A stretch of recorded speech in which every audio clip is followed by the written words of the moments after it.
Like करें हमारे video को। चलिए देखते हैं आज का वीडियो। बादशाह जज्बात शहरियार आफरीदी साहब को चेयरमैन कश्मीर कमेटी मुंतखब कर लिया। मेरा ख्याल है ये खबर हिंदुस्तान भर के वासियों के लिए, खुसूसन मोदी महाराज के लिए बहुत शदीद झटके का बायस होगी और अब उनकी खैर नहीं। तने तनहा उम्मीद की जा रही है कि शहरियार द ग्रेट आफरीदी साहब कश्मीर को आज़ाद करा लेने में कामयाब हो जाएंगे। पाकिस्तान पीपल्स पार्टी, नून लीग और एमएमए ने इस इंतखाब की मुखालफत फरमाई, वॉकआउट फरमाया। ताहम नक्कार खाने में तूती की आवाज़ कभी पहले किसी ने सुनी है, न कभी आगे सुनेगा। अपोजिशन का कहना था कि किसी सीनियर रुकन को ये ओहदा दिया जाए। ताहम कुरैफाल जो है वो शहरियार द ग्रेट आफरीदी साहब के नाम पे निकला। वो फ़ख्र इमाम साहब की जगह, जो माशाल्लाह काफ़ी सीनियर एक रुकन थे, उनकी जगह वो ओहदा संभालेंगे चेयरमैन कश्मीर कमेटी का। ये बताता चलूँ कि मौसूफ पहले ही एक मसनद वजारत पर मुतमक्किन है। उम्मीद की जा रही है कि अब कश्मीर आज़ाद अगर नहीं भी हुआ तो भी मोदी को जितनी ललकार सुननी पड़ेगी, जितनी तबर्रेबाजी उस पर होगी। मोदी ने अपनी पैदाइश से आज तक इतनी कम अज़ कम सख्त बातें तो नहीं सुनी होंगी जितनी चेतावनी उनको अकेले तने तनहा मेरे मिनिस्टर साहब शहरियार आफरीदी साहब दे डालेंगे। सर, सीनियर रुकन के तकर्री पर या इंतखाब पर ज़ोर दिया हुकूमत ने, ताहम सीनियरिटी जो है वो मेरा ख्याल है किसी खाते में नहीं आई और इनके नाम पर यह कुरैफाल निकला। कुछ तबसरा अगर आप फरमाएं। शुक्रिया जनाब सिद्दीकी साहब। आपने अपने इंट्रो में ये बात की कि सीनियर रहनुमा को, तो और आपको ये भी पता है कि इससे पहले आपको पता है कि मौलाना फजलुर रहमान साहब बहुत ही सीनियर रहनुमा थे, ठीक है, और उनको कितनी दफ़ा कश्मीर का कमेटी का चेयरमैन बनाया गया और फिर ये भी आपने रिज़ल्ट भी देखा और फिर आपने ये भी देखा कि किस तरह कश्मीर कमेटी का को एक, मैं कहता हूँ कि कश्मीर पर क्या काम होना था। लेकिन जिसका नाम शहरियार अफरीदी है, शायद आप उससे अच्छी तरह सिद्दीकी साहब वाकिफ़ नहीं है। वो बड़े ज़बरदस्त किस्म के फ़ाइटर हैं और जो आपको पता है कि नारकोटिक्स में जब थे तो वो मैं समझता हूँ कि वो हमेशा रात को निकल पड़ते थे इस्लामाबाद की गलियों में। और आप जिस तरह का, और सीनियर जूनियर की बात नहीं है, बात ये है कि जब आपके अंदर एक जज्बा हो और स्पिरिट हो तो यकीनी तौर पर आप उस काम को बेहतर तरीके से कर सकते हैं। आपने मुझ पर ये इल्ज़ाम आयद किया कि मैं शहरियार आफरीदी को नहीं जानता। सर, मैंने अकेले उनके खिलाफ जितने नहीं, मैं ये नहीं कह रहा कि आप जानते हैं, मैं कहता हूं कि शहर। और दूसरी बात, मैंने ही उनका नाम रखा है, मैं ही ये हूं कि जिसने उनका नाम वजीर हवाई फायरिंग रखा है।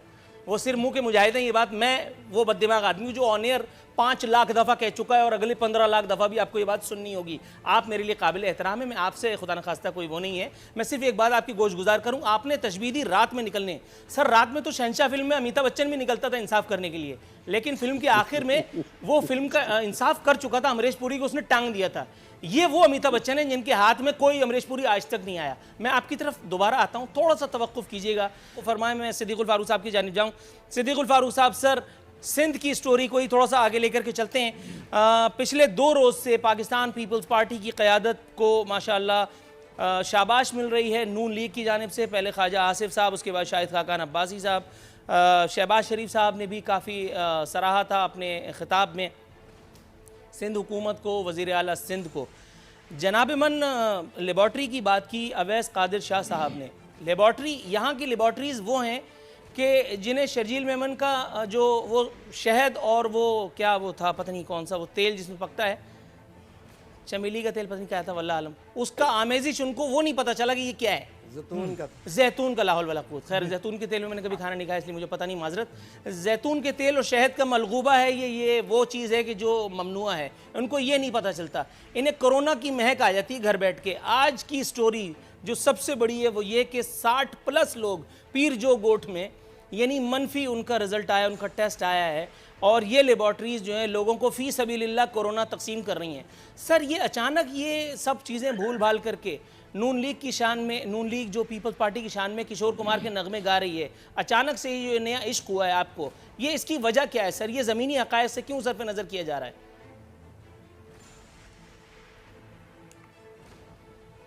बिस्मिल्लाहिर्रहमानिर्रहीम। खूगरे हम से थोड़ा सा गिला भी सुन लें। और भाई लोगों, कुत्ते मारो जो आवारा कुत्ते हैं।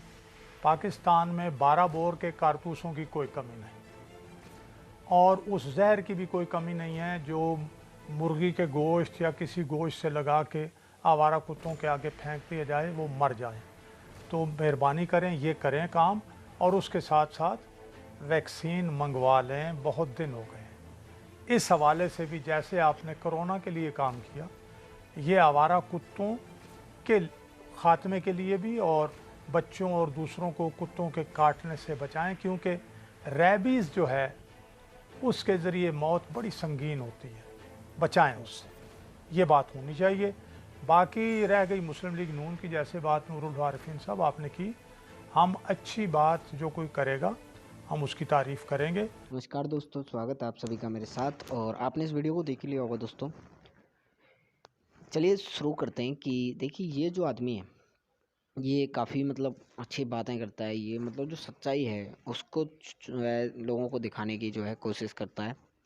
अब दोस्तों हुआ क्या है कि पाकिस्तान के अंदर एक, पता नहीं क्यों, कश्मीर कमेटी उन्होंने बना रखी है। उसका कोई अध्यक्ष वगैरह होगा, उसको हटा दिया होगा और उसकी जगह किसी मतलब उससे भी नकली को लगा दिया होगा। अब ये बंदा जो है भाई, गुस्सा होना बनता है। फिर तो बोला कि भाई अब मोदी जी को इतनी गालियां पड़ेंगी, शायद उन्होंने ज़िंदगी में नहीं खाई, इतनी गालियां नहीं ली होंगी। तो चलो भाई देखते हैं ऐसा क्या है, कौन है। तो वो फिर बता रहा था भाई कि भाई वो बहुत ही अच्छा आदमी है। उसने उससे पूछा पैनलिस्ट से कि बताइए सर इसके बारे में कुछ बताइए, हमें भी क्या चीज़ है ये।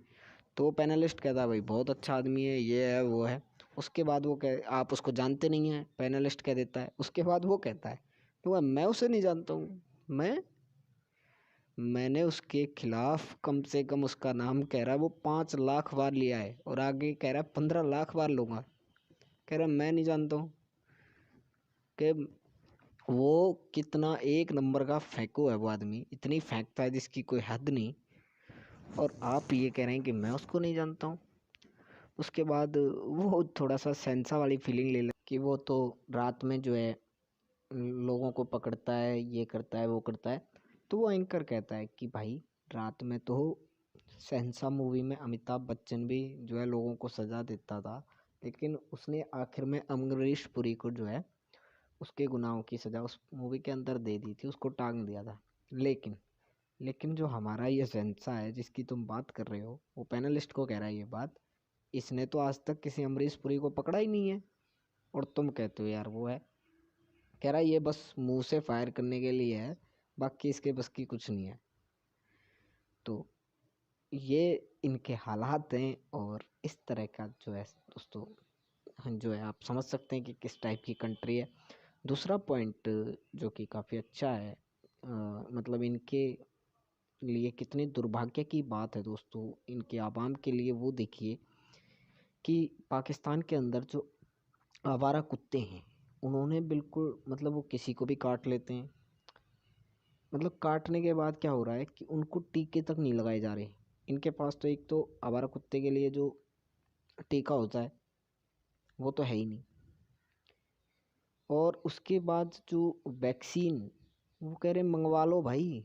मंगवाएंगे कहाँ से, पैसे होंगे तो मंगवाएंगे, साल भिखारी हैं कुत्ते। अब आप सोच के देखिए, जिस देश के पास कुत्ते के काटने की वैक्सीन और टीके ना हो, वो देश कोरोना से लड़ लेगा। और वो कोरोना से क्या लड़ेगा यार। आप दुर्भाग्य देखिए उस देश का कि जिसके छोटे छोटे बच्चों को कुत्ते काट रहे हैं, लेकिन हॉस्पिटल्स के पास वहाँ पे ना वैक्सीन है, ना टीके हैं, ना दवाइयाँ हैं। और ये फिर दोस्तों कहते हैं कि हम कश्मीर को आज़ाद करा लेंगे। भाई ये बात तो हमें कहनी है, इंडियंस को कहनी है कि हमें जो कश्मीर आपने लिया हुआ है तुमसे हमें आज़ाद करवाना है। वो ठीक है, तुमने जो अवैध कब्जा किया हुआ ना गिलगित बाल्टिस्तान, मुजफ्फरनगर, मुजफ्फरपुर, और जो मुजफ्फराबाद है, और जो गिलगित बाल्टिस्तान हो गया, और ये हमारा मीरपुर वगैरह हो गया, जो पीओके का एरिया है सारा, उसको हमें आज़ाद करवाना है यार तुम लोगों से। ये काम हमारा कहने का है, तुम्हारा तो कहने का था नहीं कि तुम कश्मीर को आज़ाद करवा लोगे। हमारा एरिया, उस पे तुमने अवैध कब्जा कर रखा है। उसमें जो हमारा ही एरिया उससे ही कह रहे हैं हम तुमसे अबे बेवकूफ़ हो गया तुम।